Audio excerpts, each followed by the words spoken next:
Hi, I am sorry about the video quality. Today I will be showing you a little bit of the behavior I've been scripting for creature A, the flying creature, and right now it looks like this.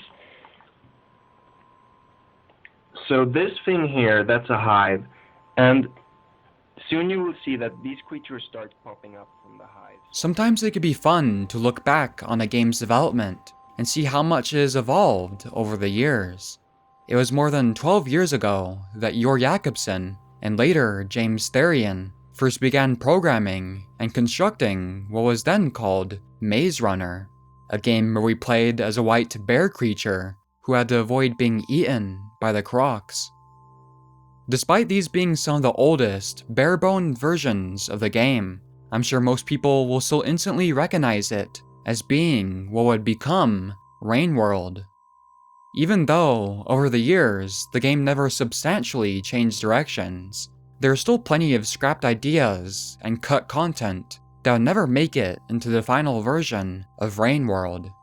I'm sure a decent amount of you watching this video right now have heard of some cut content, such as the Slugcat pups, lizard eggs, bubbles, unused art, and so on.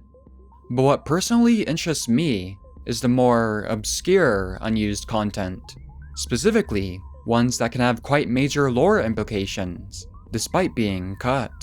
Because, while cut content technically isn't canon, it can still give us insights into ideas that the developers originally wanted to convey, or possibly concepts that could be revived in the future. In this video, we're going to focus on the more obscure and, in my opinion, fascinating pieces of cut or hidden content from the vanilla version of Rainworld. While I will occasionally reference Downpour, the expansion will not be the focus of this video. With that being said, let's get straight into it.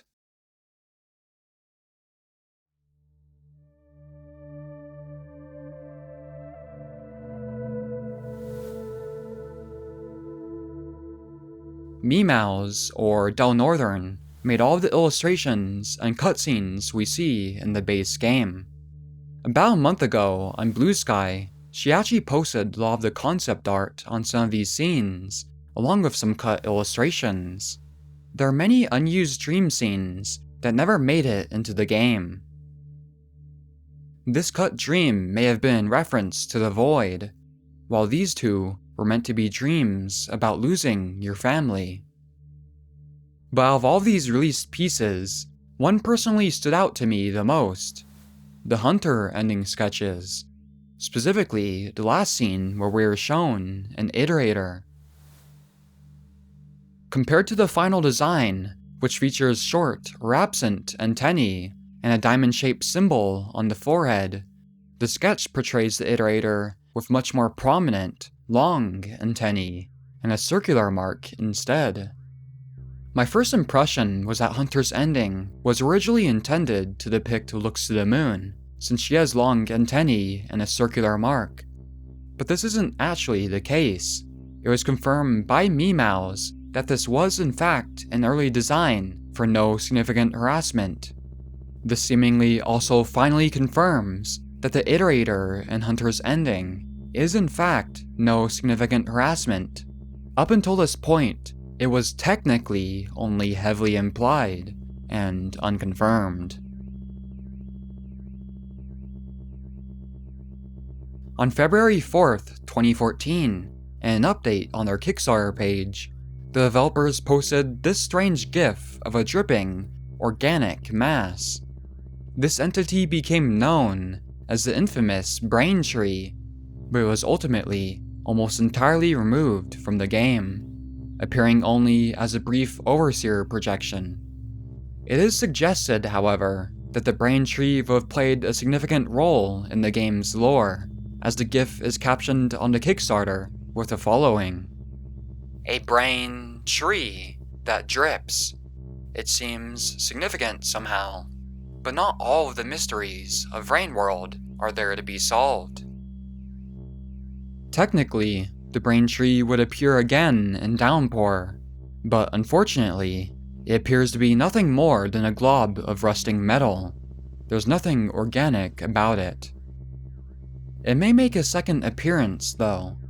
Looking closely at the Void Spawn section of the Watcher Ripple trailer, we can see growths that are similar to the brain trees, and it would make sense for the Void Spawn to swarm around them, since they are attracted to other brain-related objects like the cabinet beasts. That being said, it seems like the last time it was mentioned by Yor was in a 2016 devlog, and James would last mention it in a 2019 tweet, where it is described as essentially being lost. It could very well just remain a piece of forgotten rainworld history. On the same Kickstarter update, the developers also posted pictures of what were presumably map or room designs, but they're quite illegible to say the least. Luckily, in a 2015 devlog and 2019 developer Q&A, much more detailed, albeit low-resolution, images of alpha maps would be shared. There are a few interesting details that require some context to understand, but we can start by translating Yor's handwriting in the 3D sketch. You're probably familiar with some of these regions already.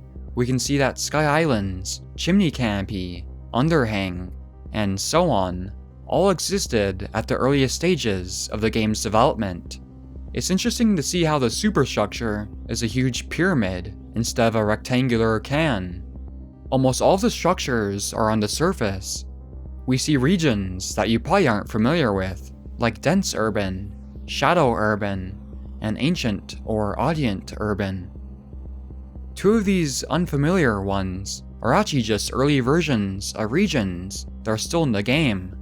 Shadow urban would become Shaded Citadel, dense urban would become heavy industrial, which would later become industrial complex, and later in development, regions like suburban and linear farms would be added, which would later become outskirts and farm arrays respectively. Labels like HI for industrial complex and LF for farm arrays are actually just remnants of the old region acronyms in the code. You've probably seen them on room labels in rainworld maps, or creature labels like on the echoes. You may have already noticed that there really isn't any sort of subterranean adjacent region. There really aren't any obvious depths, or void sea. How are we meant to ascend? This is where an alpha region I haven't mentioned yet comes into play: the bridge. It was presumably this large tower extending into the sky from the top of the superstructure.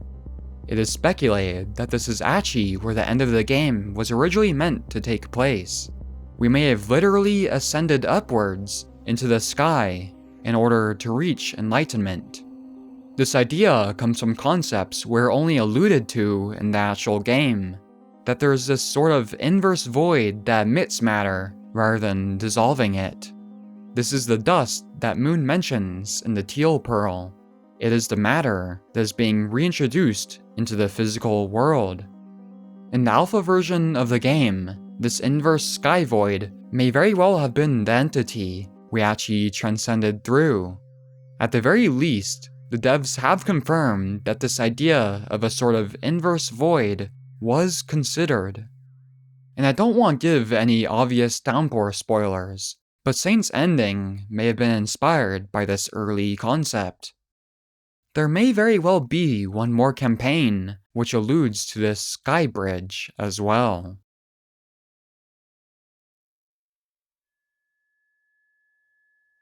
In late 2018, Andrew FM was looking through the game's code when he stumbled upon an object named Distant Ghost.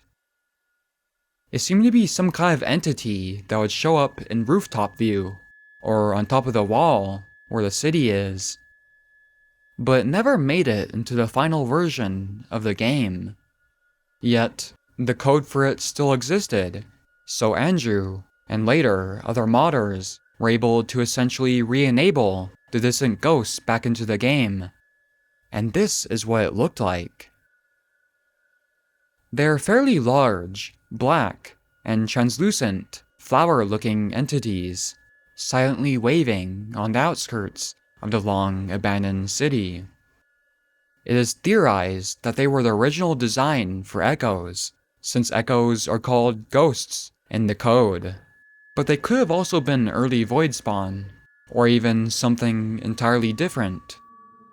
It's also been suggested that the then unused music, Upperwall, was originally meant to play during this scene. The name, at least, would make a lot of sense. In my opinion, it would have made for a much more somber tone.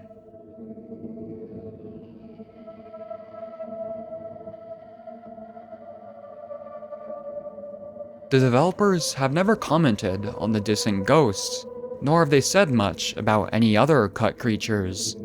Although, when directly asked, James mentioned certain concepts they had in mind. At one point, they intended to add cosmic-level beings that would take over or consume the world little by little. I personally doubt that this applies to the distant ghosts, but there is still a small possibility.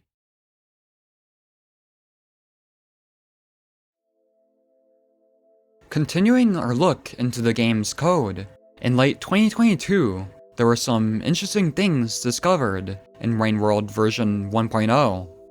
While the developers were generally careful to hide the game's source code, they forgot to delete specific Unity files in the 1.0 release.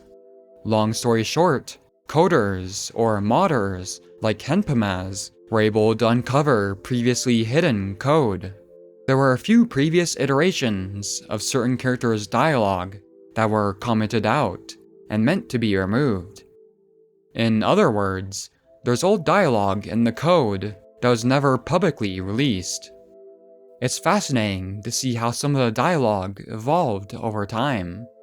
We'll start by looking at some of Looks to the Moon's cut beta dialogue. This first one is what we receive when we revisit her with a mark of communication. It's fairly similar to what we normally see, and it seems as though it was commented out, primarily for spelling or grammatical corrections. But there are still some interesting details, like how 5 Pebbles is being corrupted by both old age and increasingly desperate experiments. Instead of, we weren't designed to transcend, it is, we weren't made to cross out, and keep iterating.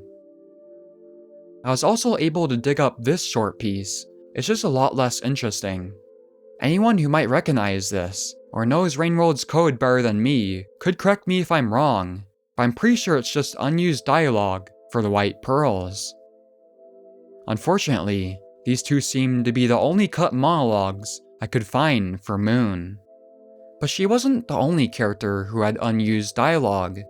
There exists beta echo dialogue, and in my opinion, they contain some of the most fascinating pieces of cut content from the game. Each echo has their own old, commented out dialogue left over. And I must reiterate that this technically isn't canon content, but what I found most compelling about the beta echo dialogue is that most parts seem to be primarily removed, not necessarily for narrative or grammatical issues, but merely just for brevity's sake, or shortening their dialogue. They may have also revealed too much information. You can pause the video if you want to read all the dialogue yourself, as I'll only be doing a brief analysis. I'm sure a whole video can probably be made discussing this stuff. But here are a few things that I think are notable. You may notice how the exterior, chimney canopy, and Sky Island's echoes are swapped, where if this was all implemented, it would be 19 Spades normal dialogue that we would likely see first, rather than 6 Grains. The beta echoes elaborate much more on ascension and give a clearer picture of what they strived for. 19 Spades recalls how they grasp at the infinites of time and space, the boundless fractals of spirit and reality. 18 Amber Beads describes how, as an echo, they were stuck, stumbling on the threshold of everlasting serenity. 6 Grains mentions how everyone else made it to the other side. These all further support the idea that Ascension was never meant to be this final death, or oblivion, but rather a form of enlightenment and escape from the physical world. As 18 Emmer Beads puts it, everlasting serenity. The beta echoes also seem to take on more bitter or regretful tones. 5 Large Droplets recounts how Ascension cost them dearly. Emmer Beads wonders why things went the way they did. 4 Needles' journey was filled with laughter and tears rather than pride and jubilation. 6 Grains mentions how they had children. 2 Sprouts' dialogue is almost completely different, and to be honest, kind of insane. They've been an echo for so long that concepts like eating have become foreign to them. They now find a once normal process to be both disturbing and fascinating. Out of all this cut dialogue, though, I personally found a bell, 18 Emmer Beads, to be the most compelling. They describe what it means to be an echo, questioning why they were left behind. They reminisce over their legacy and history, recall wars and holy places, almost dismayed at what happened to everything. Oh, I beg, don't ever mind. I'm only walking, grazing the fields of beyond what you can imagine. No matter, just barge right on in. Never would I claim that creatures of flesh and blood were annoying. Never would I remind that this is a holy place. But it was before my ancestors' ancestors fought wars for magnificence and splendor with sticks. I wouldn't assert that I can indeed be distracted, because I am not a god, merely not a mortal. Oh, how could I ever ask why things went the way they did? Why, when we left, for right, for better, I was stuck, stumbling on the threshold of everlasting serenity. Here among grime and dirt, not feeling, but watching, as iterators impotently churn and fray, a disgrace to the legacy of which ruin my brethren are blissfully ignorant. As bugs crawl on the holy stones of ancient glory.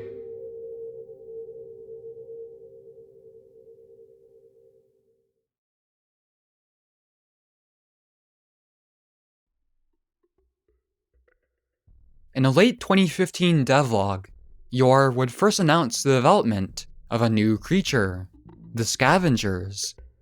He also provided concept art for them, and a brief description of their purpose in the game.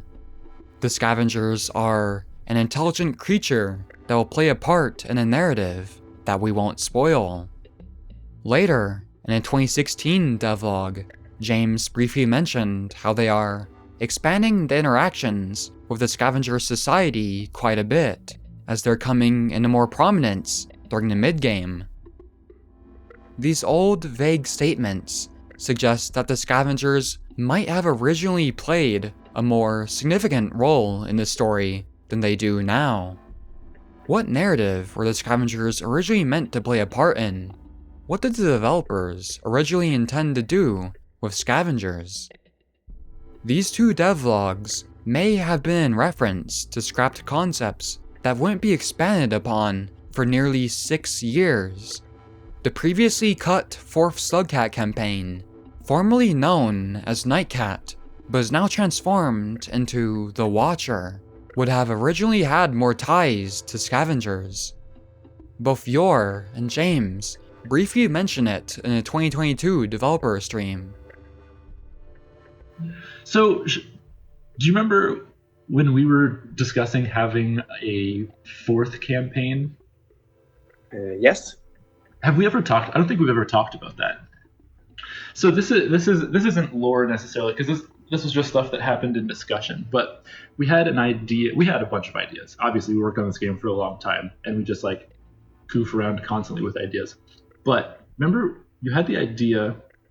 So do you guys know that there's the room in Garbage Wastes that has like some big intricate designs on it, where all the scavs are hanging out? So there was this kind of vague concept where there was going to be sort of like a scavenger village there. Yeah. Remember this? Yeah, Remember this? stuff. Yeah. I do. And that was going to be kind of like the entrance into the scavenger village. And we had the idea that there would be sort of another NPC there, which was a kind of enlightened scavenger. Am I remembering this all right? I do remember this. Yeah, like at one point, one scavenger had went to 5 pebbles or something and gotten the little square and could communicate with you. I remember this. And then you had this concept where basically it was going to sort of tie into the chieftain achievement, where you basically sort of like become kind of part of the scavenger tribe, and they sort of like travel with you, and they have a goal which they have in mind. I don't know if we should reveal the goal. So the developers explain it pretty directly, but the 4th Slugcat campaign was originally meant to be much more connected to scavengers. In the campaign, we would have used this stronghold to travel to some sort of scavenger village in Garbage Wastes, and interacted with a so-called Enlightened Scavenger. Our campaign will have focused on completing some sort of goal or quest with this scavenger tribe. It certainly would have made for a very unique campaign, adding a completely different character that we could presumably communicate with. Some have speculated that this Enlightened Scavenger could have had the ability to read us pearls, and so on. A lot of these scavenger markings could be remnants of this abandoned idea, and were meant to represent the Enlightened Scavenger, or Scavenger Village.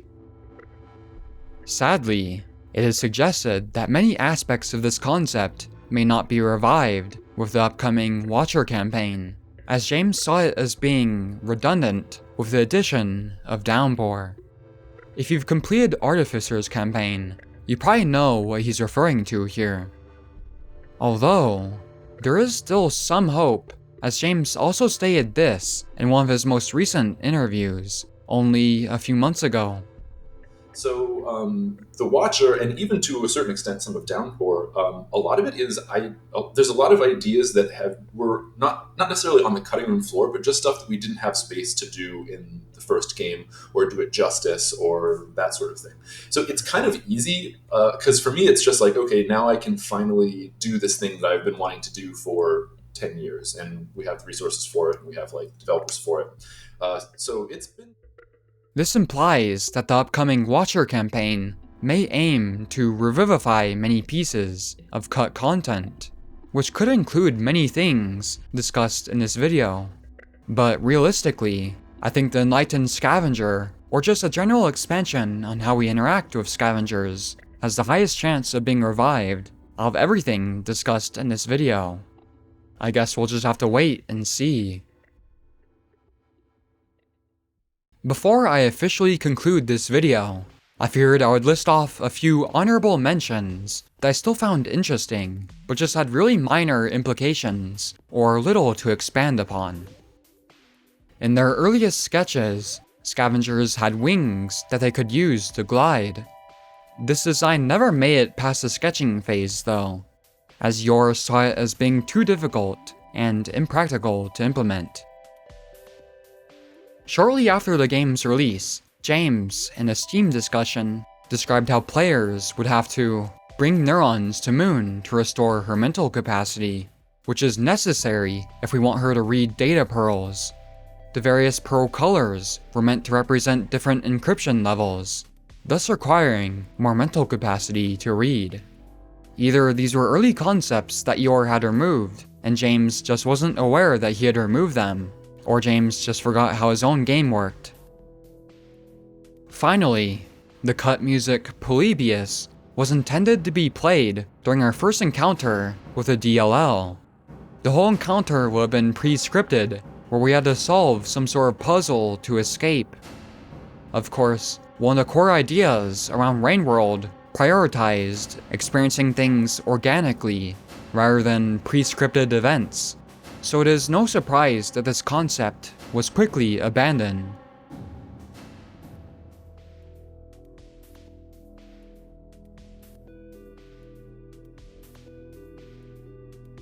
And with that, we reach the end of our deep dive into rainworld's cut content.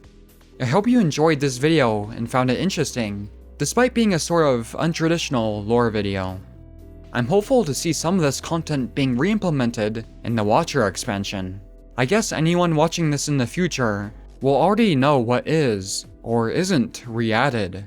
And while I personally found it less interesting, there's plenty of cut content from Downpour as well. I guess you can yell at me in the comments if you want me to make a video on that too. With that being said, thank you for watching, and I'll see you all again in 10 years. It's slightly easier to catch something to eat inside here, but it's also slightly higher risk of being eaten.